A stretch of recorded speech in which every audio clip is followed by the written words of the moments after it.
With my 401k, I could retire at 60. 60? Tragic. Property, stocks, and gold, gentlemen. That's where the real money is. I just bought a noodle shop.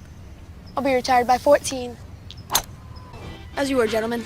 Are you ready for Fortune Street? Control Mario and friends to buy properties, trade stocks, and build a business empire. Introducing Fortune Street, only on Wii. Rated E for everyone. I am cocksure that I'm not the only person thinking this. Where did Itadaki Street go? If you know this series, you know this series, but if you don't, you may know it as Fortune Street or... Wait, Boom Street. Boom Street, really? Here's a quick rundown. The creator of Dragon Quest wanted to make a board game, video game, but he was only good at making RPGs, so he reinvented Monopoly for role-playing guys like me.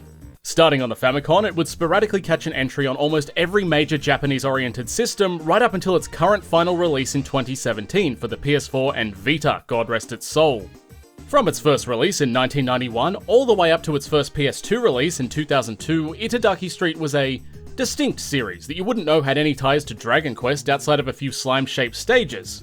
But this all changed in 2004 with the second PS2 release titled Dragon Quest and Final Fantasy in Itadaki Street Special. And special it was. Square Enix, staring down a sinking ship, was smart enough to capitalize on the mid-90s craze of renaming every franchise Final Fantasy. A decade too late, sure, but it worked, because that's how I know about it. And I'm the center of the universe. According to extremely trusted sources, this move more than doubled sales from the former title, and the naming convention would become a series staple. Barring any future mobile titles, each iteration would feature characters, locales, and tunes from Dragon Quest and either Final Fantasy or Nintendo characters for the Nintendo system releases. You might be wondering why I'm building to sequel begging when this series has had a very consistent history spread over almost every major platform of the past 30 years. Well, none of them ever left Japan, barring the Wii version, and while good, there are certainly better. Now that we've summarized Wikipedia, let's talk about why I love this series.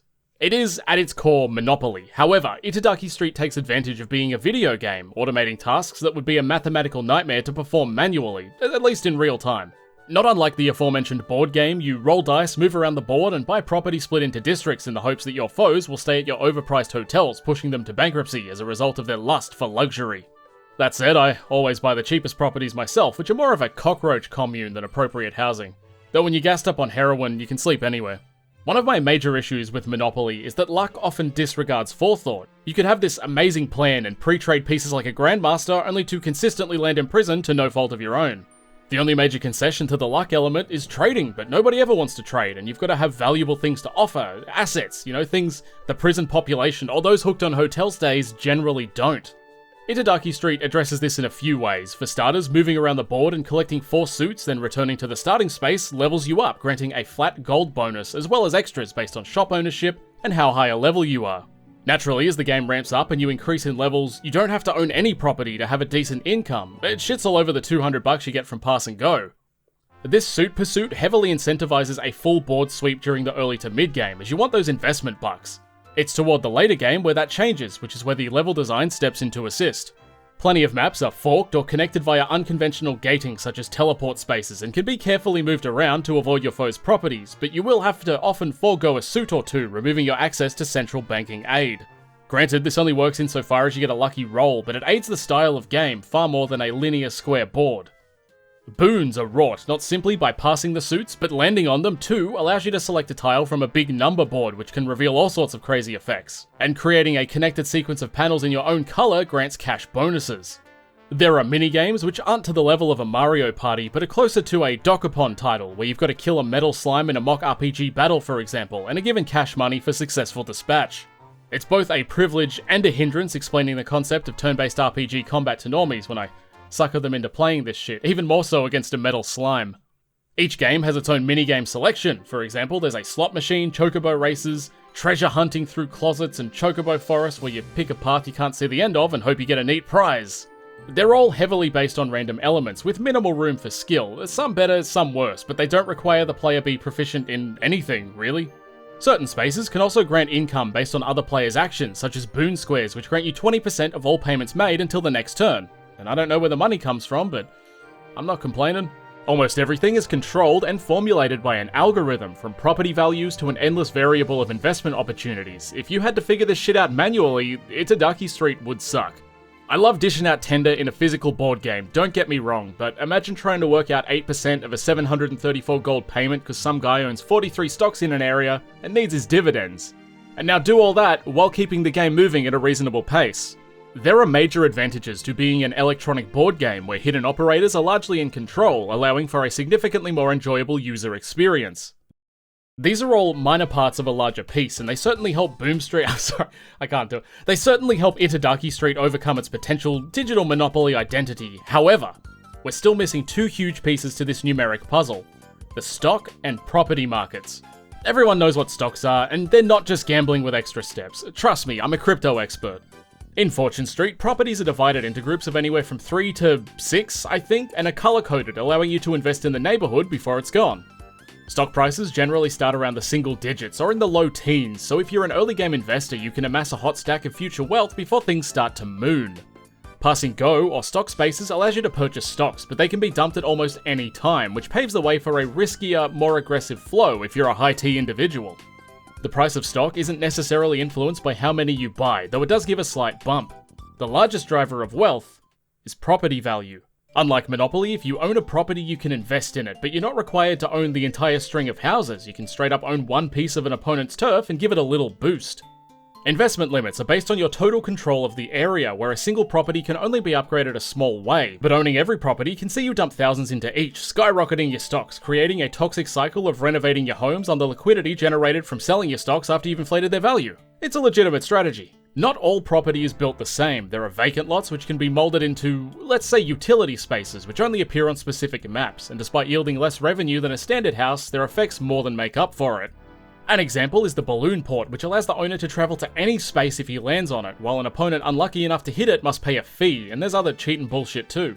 What really separates this title from Monopoly is how you can just buy any house you land on and don't have to screw around with trading or trying to get the first buyer's advantage. If I own 3 houses in a district and I want that last property, my opponent isn't going to give it up, knowing how strong a bargaining chip it is, and how giving it to me is almost certainly a guaranteed loss for them. In Itadaki Street, I don't have to try to negotiate. I can roll in with my bulging coin purse, pay 5 times the market value, and force buy it out, because I deserve it more than you. Being a property camping goblin is still a legitimate strategy, but it's not as game-breaking as Fortune Street's contemporaries. Now, as sick as that all is, they do offer an easy mode, which removes all the depth, but why bother with this series if you're just going to skip the good stuff? That'd be like playing a fighting game, but turning off combos and specials. Like, sure, the core game's still there, but consider what you've lost. If you don't grind through the single-player tournament mode to unlock everything as quickly as possible, you're playing it wrong. There's a huge gap in the market right now for good video board games that also feature enough depth to get obsessive, but aren't like D&D shit. Gross. Traditionally, board games have a low barrier to entry. They prioritize having everyone start on the same level, regardless of skill and experience, which is why they ramp up that luck factor. There's little fun to be had if you're up against someone way above your skill level and have no chance, which is why I love Itadaki Street, because having played before gives you an edge, but not to the degree where it's frustrating. It straddles the line of incorporating fresh players and allowing people familiar with the game to go balls deep. Given that everything is displayed on screen too, it's easy for newer players to identify strategies and winning formulas and pick them up very quickly. Being foundationally built upon Monopoly, a game which everyone already knows, also helps. When you try to find titles that are even remotely similar to Itadaki Street, even going back to its early days, there's nothing that matches this specific need outside of the series itself. I don't think you could say the same of many other games. It's a rare quality to be so specifically unique. Everything's been done before. Anything even remotely popular has its fair share of clones, but nothing captures the Itadaki Street experience. And to be fair, nothing really tries. I don't blame developers for not pursuing my dream either. I can't imagine that publishers are too open to the autistic Monopoly pitch. You've got titles like Mario Party, the Dokapon series, and I guess actual Monopoly in video game form, but they still fail to capture that perfect blend of elements. Dokapon is too caught up on its RPG ties, Mario Party's minigames are too hard for casual gamers, and the board itself only exists to give the minigames weight. And Monopoly sucks because I can't simulate insider trading with Yuna from Final Fantasy X.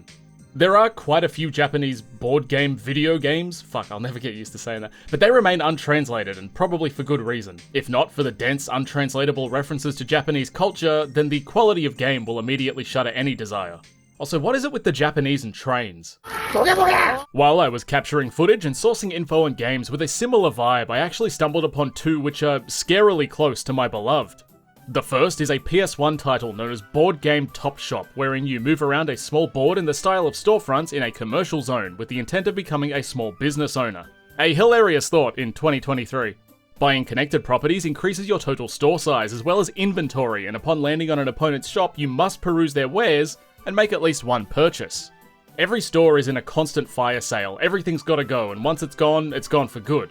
Upon a complete clearing out, a final purchaser has an opportunity to become the new franchisee, taking the premise for themselves.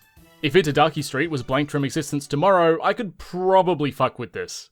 The second title was Chocobo Land, a game of dice, recently fan-translated for the Game Boy Advance. Sharing a publishing company, it's marginally closer, but has all sorts of dopey rules and is based around property control with summon monsters who do battle. It doesn't capture the same casual friendly vibe, there's crystals and magicite. It's a bit too nerdy, even for me, the JRPG and virtual board game guy. For my personal enjoyment, it's fine, but the second you introduce people who don't play games, it's fucking over. Okay, so this is magicite and this cast is spelled... Nah. No chance. Both titles encourage full laps of the board to acquire extra currency and have cheeky little ways they expand on the Monopoly formula, but unfortunately lack the desired depth. A minigame inspired by Itadaki Street appears in Dragon Quest III by the name of Pachisi, but it's not the same, it's barely recognizable. It's fine for what it is, a smaller part to a more complete RPG experience, being a short stop on a 30-hour journey, but the sole intent is to win you in-game items, it's barely a distraction. Outside of the aforementioned Wii title, the only other game we got was on mobile, and you need to have a pretty low IQ to play phone games. I don't want a sequel beg, but Square's not given me much choice, as they're the gatekeepers of this very specific desire. I don't even care if it has Bing Bing Wahoo or my dreamy fanboy cloud, I'd be happy with the core game at this point, though I will say having Dragon Quest and Final Fantasy music certainly makes it more comfy. This need isn't a recent thing either, I've been on this grind for years. I remember being in Japan in the middle of the 2018 heatwave not long after the game launched, buying a PS Vita from Book Off with the intent to also buy the newest Itadaki Street. You can have the cashier scan your passport on sales over 5,000 yen, so you don't have to pay sales tax as you're not a Japanese citizen. You're a filthy pigu. Never forget that. Anyway, I go to give him a passport, my wife's one's on top. It was a bit faded and he was getting genuinely stressed as it failed to scan for like a good couple minutes. At this time, I was halfway through Genki 1, so my Japanese was fucking Jozu, and in my broken language, muttered out the phrase, Watashi no passporto, as I handed him my fresh, pristine passport. It wasn't all old and used up. Saggy, fucking nagging all the time. I honestly think I saved that man from jumping in front of a train after work as it scanned first try, but I'm no hero. Now, I tell this inane story to emphasize how much I wanted Itadaki Street, and how willing I was to use my pera pera nihongo to acquire a game that I could not for the life of me find on the shelf. I can't remember specifically what I said, but just imagine the most broken language with an utterance of Itadaki Storito in there somewhere. It took him a while, but his head snapped up with delight, like, thank fuck I decrypted that nonsense so this man can get out of my store, as he danced around the counter and up to where the games were.